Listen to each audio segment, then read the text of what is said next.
Last night, you promised yourself everything would change. This morning, that promise feels embarrassing. What if the problem was never your willpower, but a lie you were taught to believe about motivation itself? If this opening already feels uncomfortably familiar, stay with me, because what you are about to hear may challenge the way you've explained your failures, your restarts, and every time motivation mysteriously disappeared. Before we go deeper, subscribe to the channel. Not for hype, not for noise, but to support more videos that tell the truth people avoid telling you. Now let's begin. You have felt this before. Late at night, when the world is quiet and your guard is down, something inside you ignites. You feel unstoppable, focused, certain. You replay the mistakes of your past and swear they end tomorrow. You visualize a better version of yourself and believe, truly believe, that this time it's real. But then tomorrow arrives. Your body feels heavier, your mind is slower, the fire is gone, the plan feels distant, almost naive, and without even realizing it, you start negotiating with yourself. I'll start later. I just need more rest. Maybe I wasn't serious enough. And slowly, a familiar conclusion forms. Something must be wrong with me. But here's the truth most people never hear. Motivation was never meant to last. You were taught to chase it as if it were fuel for a long journey, but motivation is only a spark. It comes from emotion, excitement, inspiration, urgency, and emotions are unstable by nature. They rise and fall with sleep, stress, environment, and mood. Building your life on motivation is like building a house on weather. The real damage isn't that motivation fades. The damage is what happens when it does. When motivation disappears, you don't question the system that told you to rely on it. You question yourself. You label yourself inconsistent, lazy, undisciplined. You internalize the failure. And over time, that quiet self-blame erodes your confidence far more than any missed habit ever could. This is how the cycle works. You consume something powerful, a speech, a video, a quote. You feel energized. You confuse intensity with preparation. You assume feeling ready means being ready. But when life demands effort without emotion, the illusion collapses. And because no one warned you that motivation was temporary, you assume you are the problem. You are not. Motivation was packaged as a shortcut, a replacement for patience, a substitute for consistency. It was sold as the missing ingredient, when in reality it was only the invitation to begin. The world celebrates motivation because it's loud. It's emotional. It looks good on screens. But motivation has never been responsible for the quiet work, the early mornings, the repetition, the days when progress is invisible. Those moments were never its responsibility. And yet, that's exactly what you were told to expect from it. So when motivation fails to carry you through the hard days, you feel betrayed by yourself. This is the first illusion you must break if you want real change. Because once you understand that motivation was never designed to sustain you, something powerful happens. You stop waiting for a feeling to save you. You stop postponing your life until inspiration returns. And you begin searching for something deeper, quieter, and far more reliable. That is where real transformation begins. If this perspective resonates with you, subscribe to Quiet Discipline Method. This channel isn't here to hype you up for a night. It's here to help you build something that lasts long after motivation leaves. Reflection, comment below. When motivation disappears, what usually stops you? A, I assume something is wrong with me. B, I assume my system is wrong. Comment A or B below. When motivation fades, most people stop. Not because they made a conscious decision to quit, but because they were never taught what comes next. They believed the feeling was the engine, so when the feeling dies, the movement dies with it. This is the moment where paths quietly divide. One leads back to the familiar cycle of restarting. The other leads to something far less glamorous, far more uncomfortable, and infinitely more powerful: discipline. Discipline does not arrive with energy. It arrives in silence. It shows up on mornings when your body feels heavy and your mind searches for excuses before your feet touch the floor. It shows up when there is no emotional reward waiting for you, no immediate feedback, no one watching, and no applause coming. Discipline is not the opposite of motivation. It is what remains when motivation is gone. This is where many people misunderstand it. They imagine discipline as force, as aggression, as constantly pushing harder. But real discipline is quieter than that. It is not fueled by anger or intensity. It is fueled by a decision that was made before the moment of resistance arrived. A decision that does not require renegotiation every day. When discipline is absent, every action becomes a debate. You wake up and ask yourself how you feel. You assess your mood, your energy, your confidence. You wait for internal permission to act.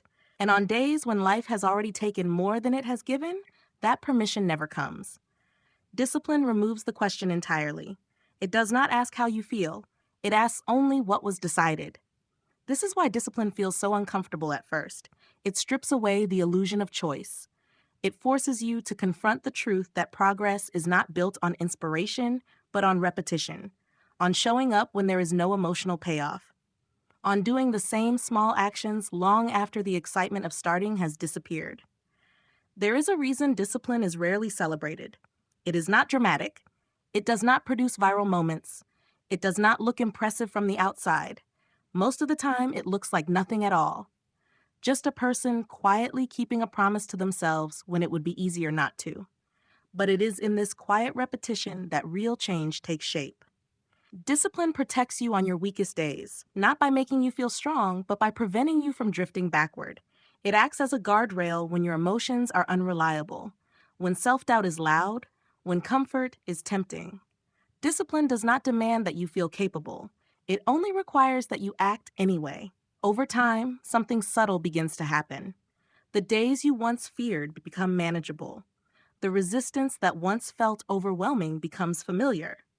Not because it disappears, but because you stop interpreting it as a signal to stop. You learn that discomfort is not a warning, it is simply the cost of moving forward. This is the moment where discipline separates itself from punishment. It is not about denying yourself or suffering unnecessarily. It is about choosing the long-term version of yourself over the short-term desire for relief. Again and again. Without drama, without self-criticism, without waiting to feel ready. Most people fail here because they expect discipline to feel good. It doesn't, at least not in the beginning. What it offers instead is stability. It creates continuity where motivation creates spikes. And continuity, not intensity, is what reshapes a life. Discipline is not there to make you feel inspired.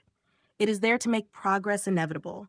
It carries you through the days when enthusiasm would have abandoned you. It keeps your feet moving when your mind argues for comfort. And slowly, through repeated action, it builds something far more valuable than motivation ever could. Trust in yourself. Because once you have proven that you can act without feeling like it, you are no longer at the mercy of your emotions. You stop depending on good days to move forward. You stop waiting for the perfect moment. You begin to understand a deeper truth. Strength is not something you feel first. It is something you practice into existence. Discipline can carry you far. But discipline alone was never meant to fight every battle by itself. If every day requires you to summon strength, make hard choices, and resist temptation from scratch, you will eventually lose. Not because you lack character, but because you are exhausting a limited resource. This is where systems enter, not as a replacement for discipline, but as its quiet ally. A system is what remains when effort no longer feels heroic. It is the structure that decides for you before your emotions get a vote. While discipline asks you to act despite resistance, a system reduces how often resistance appears at all. It changes the terrain of the fight, so you are no longer facing the same internal battle every single day. Without systems, progress depends on constant self-control. You wake up and evaluate your energy. You weigh your options. You debate whether today matters as much as yesterday. And each decision drains you a little more. Over time, that daily negotiation becomes heavier than the work itself. This is why so many people burn out even when they are disciplined. They are relying on willpower to do what structure was designed to handle. A system removes the question of whether you will act and replaces it with a predictable sequence. The alarm rings. You stand up. The habit begins, not because you feel ready, but because the environment demands it. The cues are already in place. The friction is reduced. The path of least resistance now leads in the right direction. This is not about rigidity or control. It is about realism. Life will get busy. Stress will increase. Motivation will vanish. And on those days, you will not rise to your intentions. You will fall to your defaults. Systems are how you choose those defaults in advance. The most powerful systems are invisible. They are built into your surroundings, your schedule, and your routines. They make the right action easier than the wrong one. When your environment supports your goals, you stop relying on emotional strength and start relying on design. Progress becomes less dramatic, but far more consistent. Systems protect you on your worst days, not just your best ones. They exist for the moments when you are tired, distracted, overwhelmed, or discouraged. When your mind is noisy and your confidence is low, the system keeps moving. It does not require belief. It does not ask for enthusiasm. It only asks that you follow the next step. Over time, effort turns into routine. What once required discipline begins to feel automatic. The same actions that once demanded focus now happen with little thought. This is not because you became stronger in the moment, but because you became smarter in the design. You stopped forcing progress and started guiding it. Many people resist systems because they believe structure will limit their freedom. In reality, the opposite is true. Systems free you from decision fatigue. They free you from relying on mood. They free you from the constant pressure of having to feel on in order to perform. When the system is in place, you can show up even when life is heavy. A system does not eliminate effort, but it makes effort sustainable. It turns discipline from something you summon into something you inherit. Each day builds on the last, not through intensity, but through continuity. This is how momentum is preserved when excitement disappears. Eventually, the system becomes a safety net. When you slip, it catches you. When you hesitate, it nudges you forward. And when others fall back into old patterns because life got hard, you continue, not because you are special, but because your structure carries you. This is the quiet power of systems. They do not inspire you. They do not motivate you. They simply ensure that progress continues long after motivation and emotion have stepped aside. At the deepest level, discipline and systems are not sustained by force. They are sustained by identity. Long-term consistency is never just about what you do. It is about who you believe yourself to be. When identity is weak, every action feels like effort. When identity is strong, action feels inevitable. Most people try to change their behavior without changing their self-concept. They say, I'm trying to be more disciplined, or I'm working on improving myself. But the language reveals the problem. Trying implies distance. It implies that discipline is something external, something borrowed, something that must be summoned again and again. As long as you see discipline as something you occasionally access, you will continue to rely on motivation to activate it. A weak identity creates internal resistance. Each action feels like a negotiation. You ask yourself whether you feel like showing up, whether today really matters, whether skipping once will make a difference. This internal dialogue is exhausting, not because the action is difficult, but because your identity does not yet support it. You are constantly forcing behavior that contradicts how you see yourself. A strong identity removes this friction. When you see yourself as a disciplined person, you do not need to convince yourself to act. You act because that is what someone like you does. Standards replace willpower. You stop debating and start defaulting. The question is no longer, do I feel like doing this? But is this aligned with who I am? Identity works through evidence. Every small action you take sends a signal to your brain about the type of person you are. When you follow through, even in minor ways, you reinforce that identity. When you don't, you weaken it. This is why consistency matters more than intensity. A single dramatic effort does little to shape identity, but repeated, quiet follow-through does. The most powerful shift happens when your language changes. Instead of saying, I'm trying to change, you say, this is how I live. Instead of framing discipline as a temporary phase, you integrate it into your sense of self. You are no longer chasing a future version of yourself. You are embodying it in real time. As identity strengthens, excuses lose their power. Not because you eliminate discomfort, but because discomfort no longer threatens your self-image. You expect resistance. You accept it as part of the process. You no longer interpret difficulty as a sign that something is wrong. You interpret it as confirmation that you are acting in alignment with your standards. This is why identity-based change is so stable. Motivation can fluctuate. Systems can be disrupted. But identity endures. It travels with you across environments, circumstances, and emotional states. When routines break, identity restores them. When progress slows, identity sustains effort. Many people fear commitment to identity because they think it will trap them. In reality, identity clarifies freedom. It removes unnecessary choices. It simplifies decisions. You no longer need to ask yourself who you want to be each morning. That question has already been answered. Identity is not something you declare once. It is something you reinforce daily through action. Each time you act in alignment with your standards, the identity becomes more real. Over time, consistency stops feeling like sacrifice and starts feeling like self-respect. This is the turning point most people miss. They wait for confidence to appear before acting. But confidence is not a prerequisite, it is a byproduct.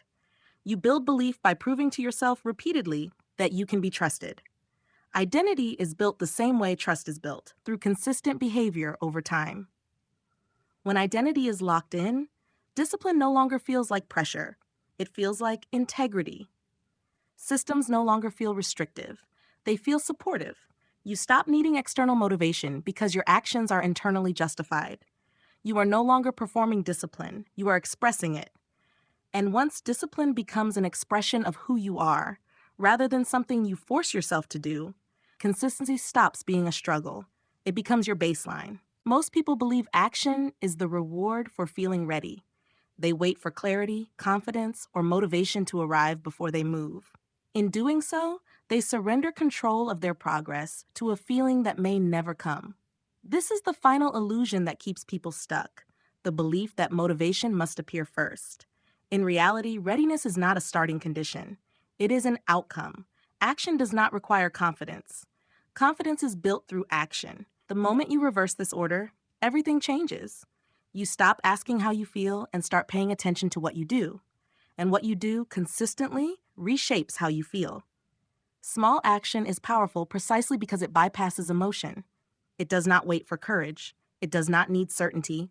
It only needs willingness to begin imperfectly. One step, taken without inspiration, is more valuable than endless planning fueled by temporary excitement. Action cuts through hesitation in a way motivation never can. This is how momentum is born, not through intensity, but through movement. Each action creates evidence. Evidence builds belief. Belief reduces doubt. And as doubt quiets, motivation begins to return, not as a spark, but as a steady undercurrent. You don't feel inspired because you waited long enough. You feel inspired because you proved something to yourself. Many people misunderstand momentum. They think it arrives as a rush of energy. In truth, momentum is subtle. It feels like resistance losing its grip. What once felt heavy becomes manageable. What once required effort begins to feel familiar. Not because the work got easier, but because you stopped treating discomfort as a stop signal. Action teaches you something motivation never can, that progress is possible without feeling good. This realization is liberating. It removes the emotional gatekeeping that keeps so many people frozen. You no longer need to be in the right mood to move forward. You move forward, and the mood follows. There will be days when inspiration never shows up, days when your mind feels dull and your energy is low. On those days, action matters most, not because it produces dramatic results, but because it preserves continuity. It keeps the chain intact. And continuity is the true engine of long-term change. When you act without motivation, you reclaim agency.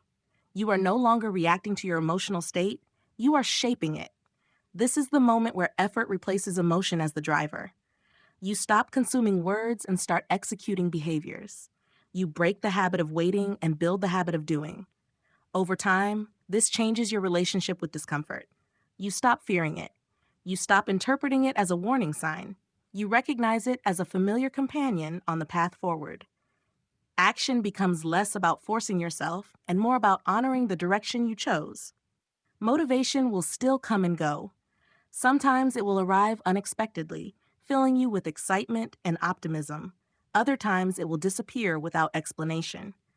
But when action is your foundation, motivation becomes a bonus rather than a requirement. You appreciate it when it's there, and you continue without it when it's not. This is the final shift. You no longer ask motivation to create action. You allow action to create motivation. Progress stops being something you wait for and becomes something you generate. Even imperfect action moves you forward. Even small steps compound. Real transformation does not depend on how you feel when you start. It depends on what you do when you don't feel like starting at all. When you act anyway, momentum builds. When momentum builds, belief strengthens. And when belief strengthens, consistency becomes natural. In the end, the people who move forward are not the ones who feel inspired the most. They are the ones who move first and let inspiration catch up later. Motivation was never meant to carry your life forward. It comes and goes, unpredictable and unreliable. Real progress is built in quieter places, through discipline that acts without emotion, systems that remove daily battles, identity that sets standards, and action that creates momentum. When you stop waiting to feel ready and start moving anyway, everything changes. You are no longer controlled by mood or inspiration. You become someone who moves forward regardless. Over time, consistency stops feeling like struggle and starts feeling like self-respect. That is where lasting change lives. The deeper lesson and how to apply it. The lesson is simple, but demanding. Stop outsourcing your future to motivation. Build discipline through small daily actions, design systems that make the right behavior easier, and reinforce an identity you can trust. Start before you feel confident. Let action, not emotion, lead. Apply this today by choosing one small habit and doing it even when you don't feel like it. Question for you.